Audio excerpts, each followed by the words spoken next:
Good morning, everyone. Good evening, wherever you are that's not morning or watching the replay. Hi. Say hello in the comments. Day 14, we're almost halfway through. How are you experiencing trust? What's happening? What are you noticing? What's your body and you recognizing, acknowledging, being that's different? Yesterday, we got to talk about your havingness level. Like, what is that space? How much can you kind of connect in and see where you can be in alignment with what it is you're asking for and have that space for it? Yay. Hi, Louisa. Congrats on winning the raffle. So today, so yesterday with the havingness, if you haven't watched that, go back because there's a really good tool in there that can support you in kind of seeing where you are in that. And it can be really helpful. Oh my gosh, my shirt's on the inside out. Anyway, that'll support you in being able to check in with yourself.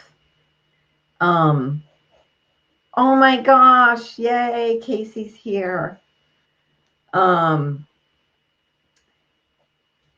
Yes, it just gave me another idea for another class.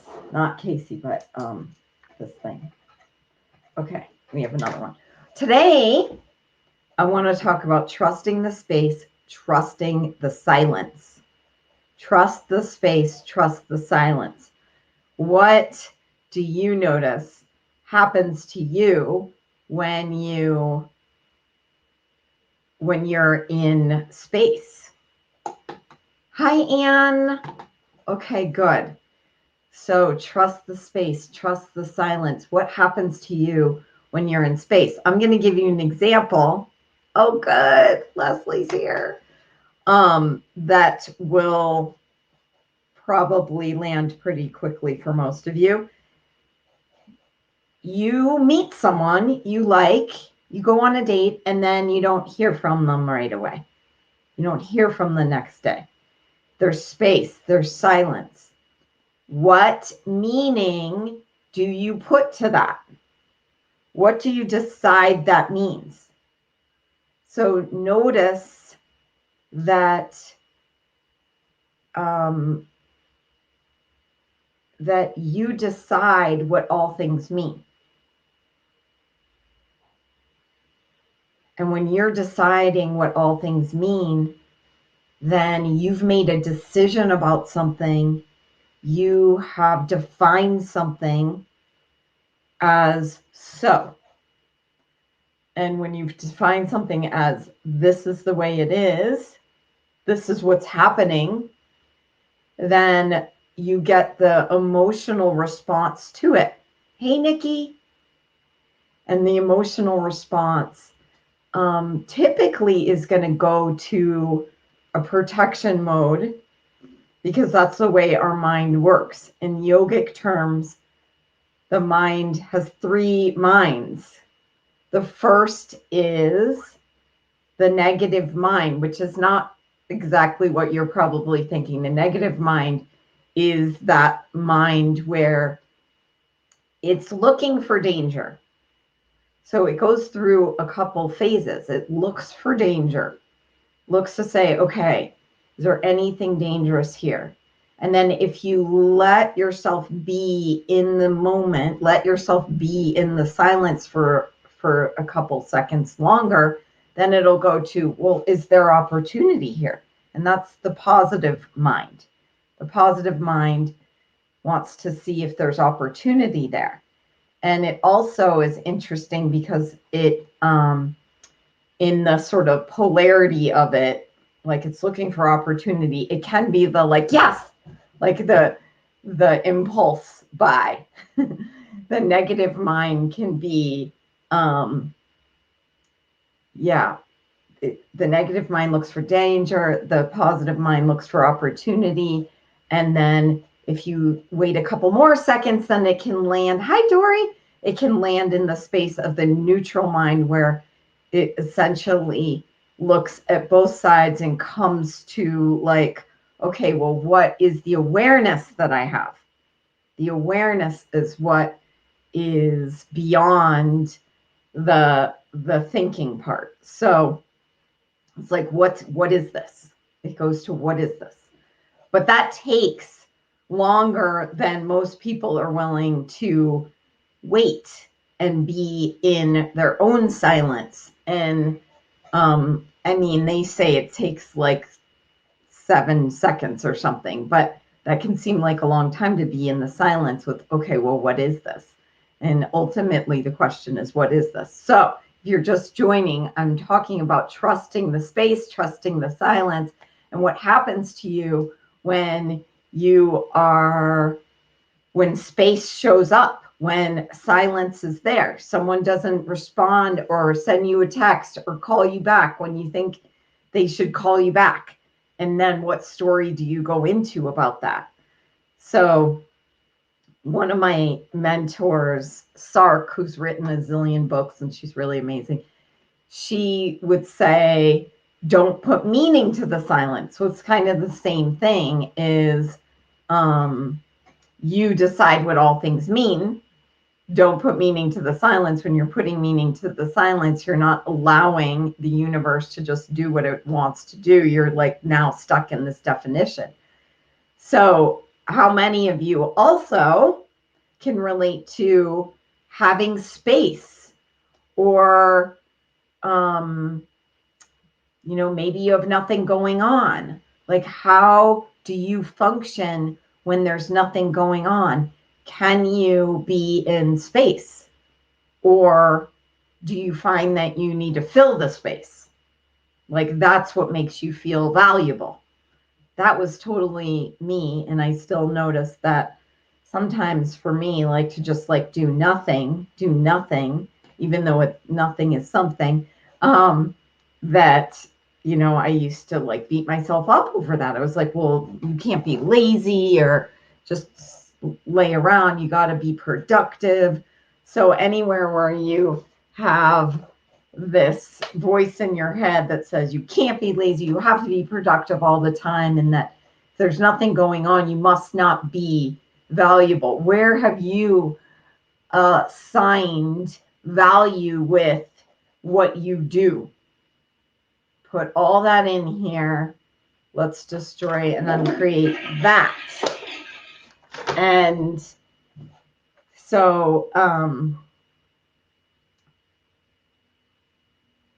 so what if you can trust that things are working out for you? Trust the space, even in the process that, all of you, most of you actually, have done with me, regenerating images and memory, which is the one-on-one process I do with clients, but I also do it in a group form,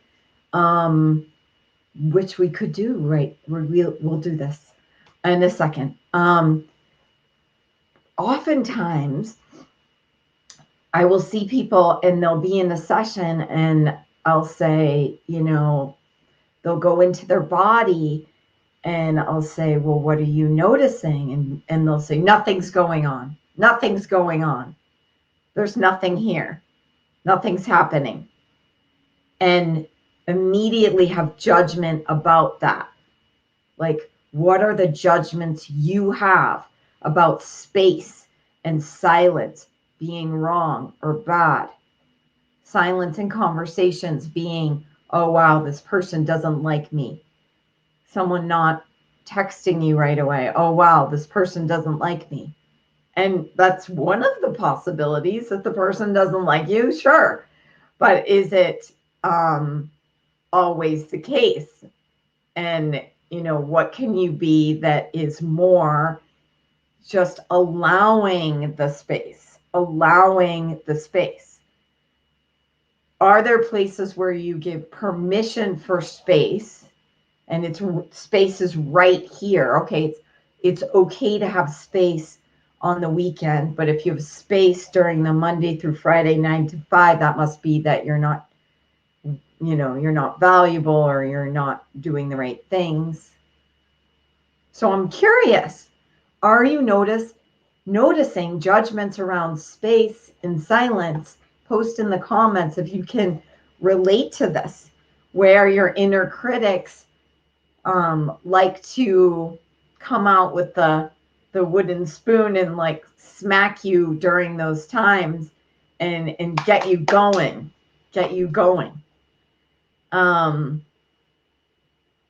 This just, I'm saying this because it's so huge for dating. How many times I'm coaching people on, not putting meaning to the silence, and no matter what, even if you're right about, oh, this person isn't interested, who cares? Like, let yourself be in the flow of the space and the energy and following what is actually light and fun for you. It's a totally different way of being.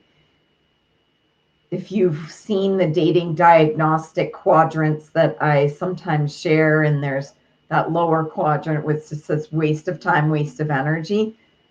When we're like making ourselves wrong about all of these things that come up in dating, then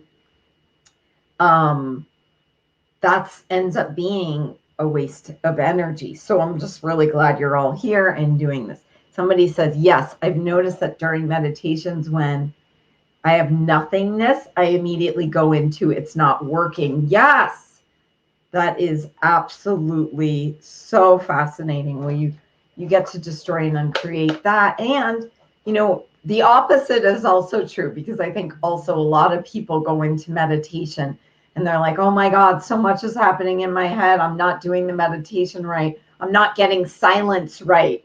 How many people have done that where you've been in a meditation and you're like, I'm not getting silence right. Will you please put all that in here and destroy and uncreate it?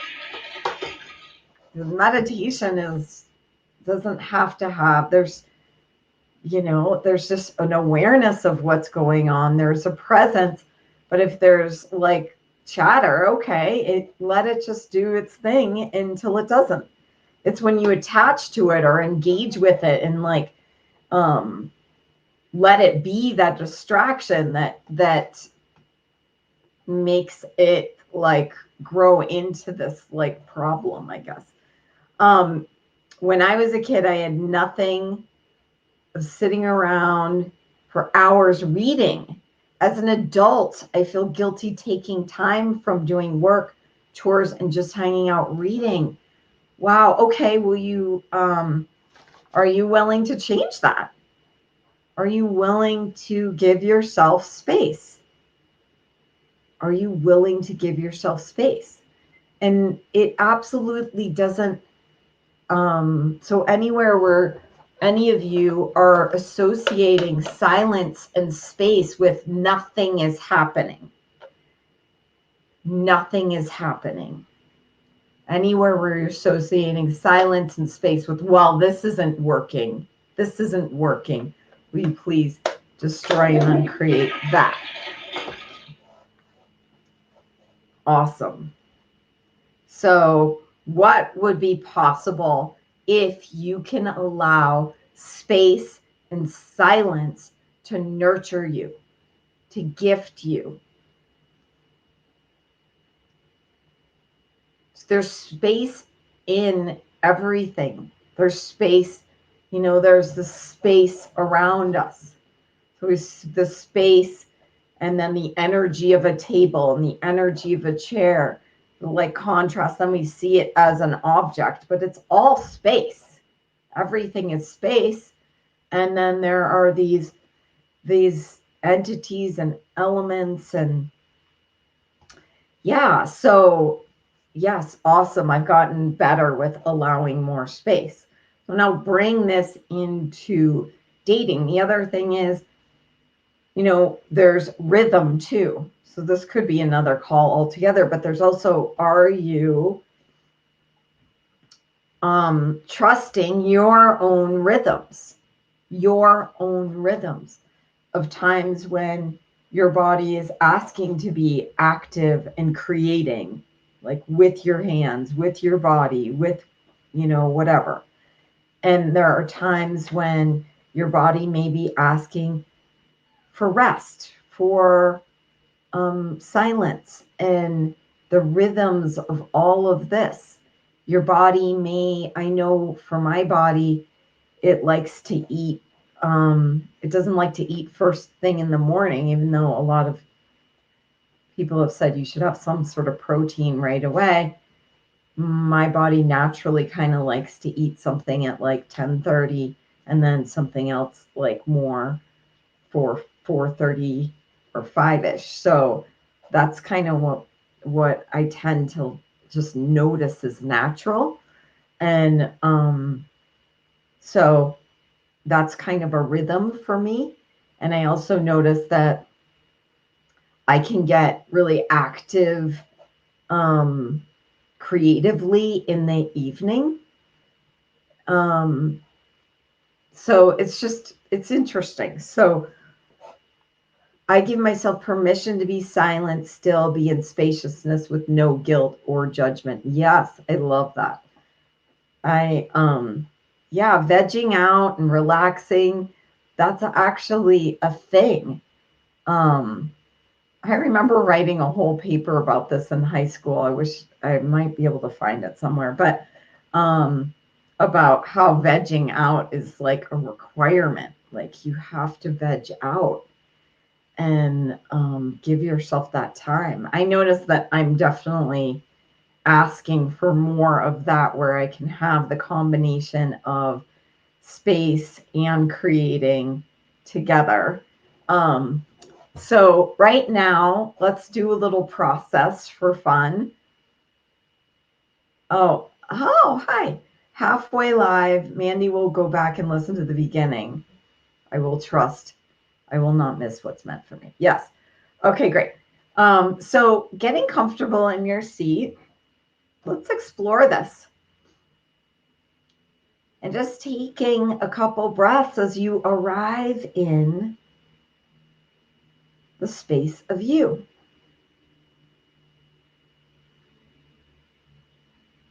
And your imagination will just guide you to the space of space, guide you to you. And from this, without having to have a point of view of did I get it right or wrong or whatever, there's no good or bad or right or wrong. Just be with it.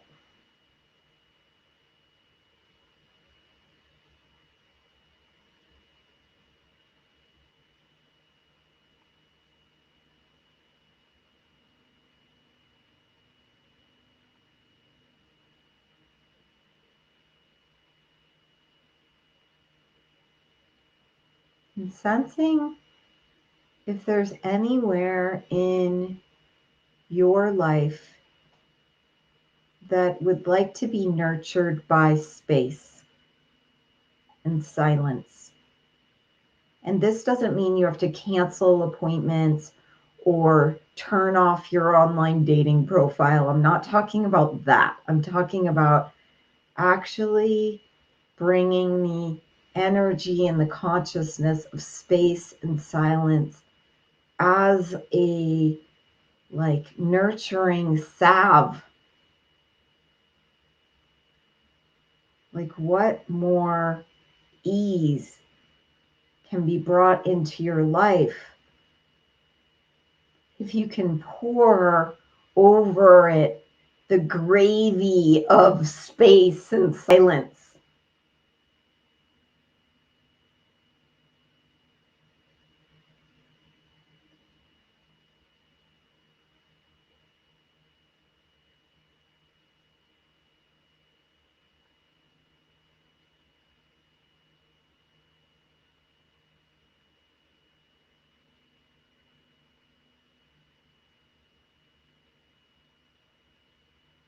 No judgment.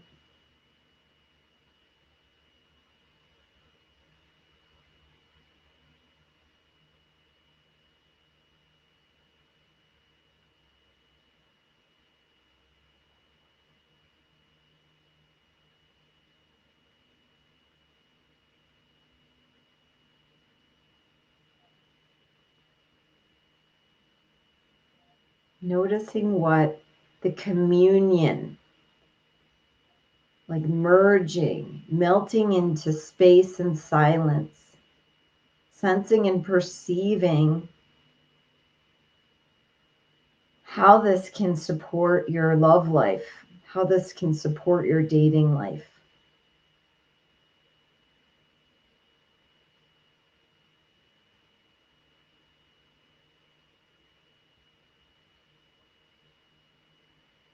How this can support your work.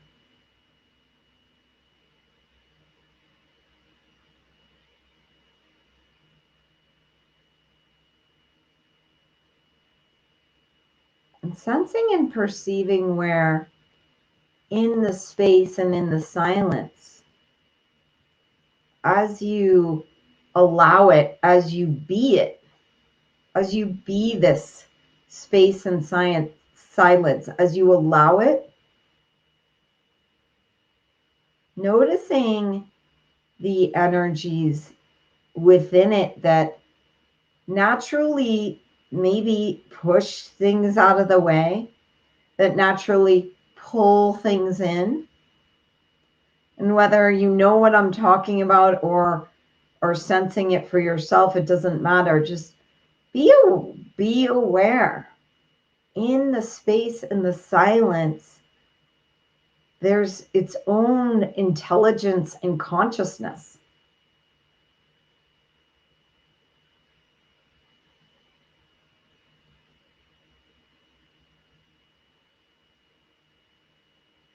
As you acknowledge it, it grows.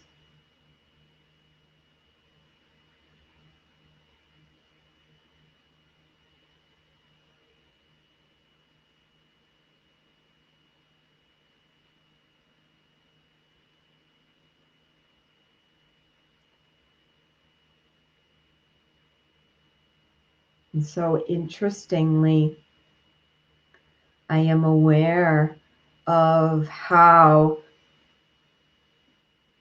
being in this, communing with it, connecting with it, being in allowance of space and silence increases our havingness.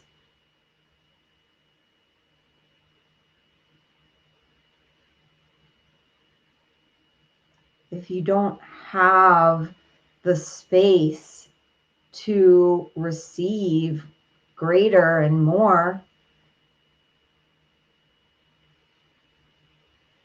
how could you even recognize it when it shows up?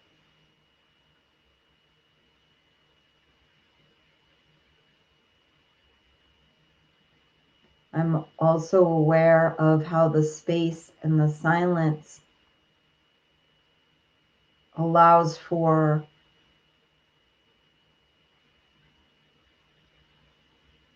an, the sense of how what you're asking for is going to show up however it's going to show up. It's probably not like you think it will show up.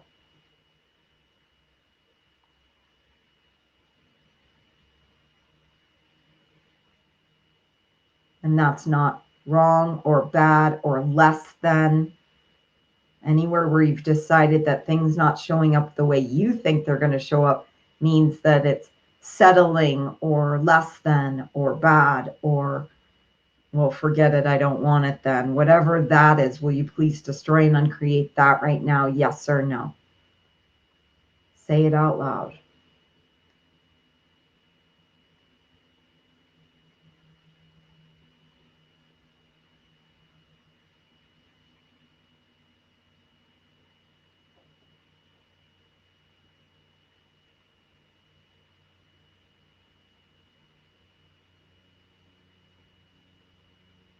letting this space nurture every cell of your being, nurture your body, nurture and support your consciousness, letting the space, letting the silence melt away any distractions, fears, worries, doubts, regrets, jealousies, busyness, anger, frustration that keeps you from having this.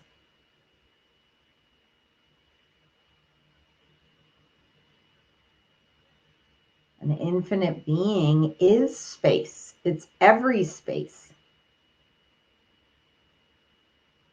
Sensing and perceiving the space of you as an infinite being right now. Saying hello to that. Where there's no space, no moment,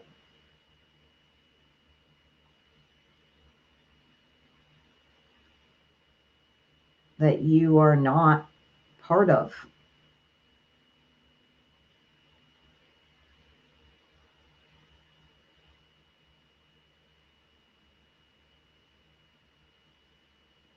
Letting the silence within you feed into the matrix of consciousness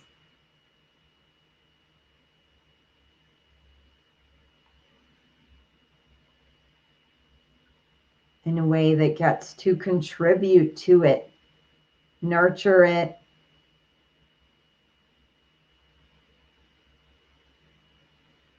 letting the silence and the ease and the joy within you now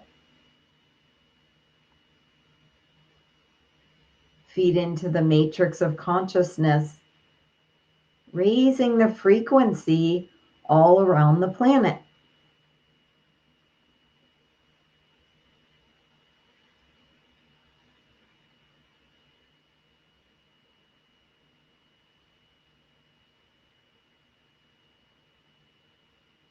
Letting the silence and the space feed into the matrix of consciousness,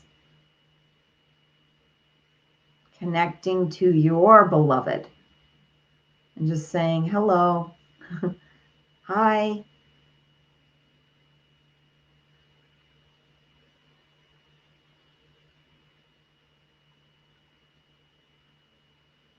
You may be even aware of other creations that you're nurturing through the silence and the space.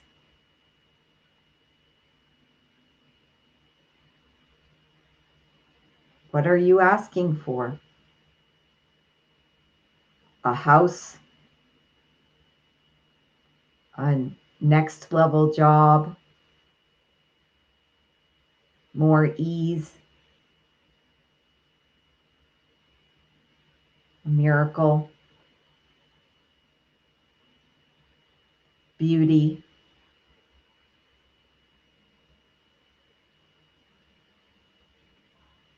communion with your body. What are you asking for that this silence and space is feeding like a sprinkler system in the matrix of consciousness?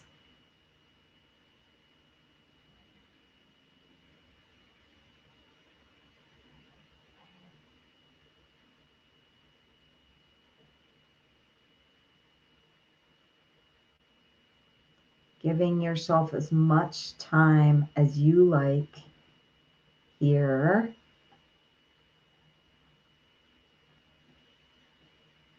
And we'll see you tomorrow. Continue this process if it feels good right now. Bye, everyone.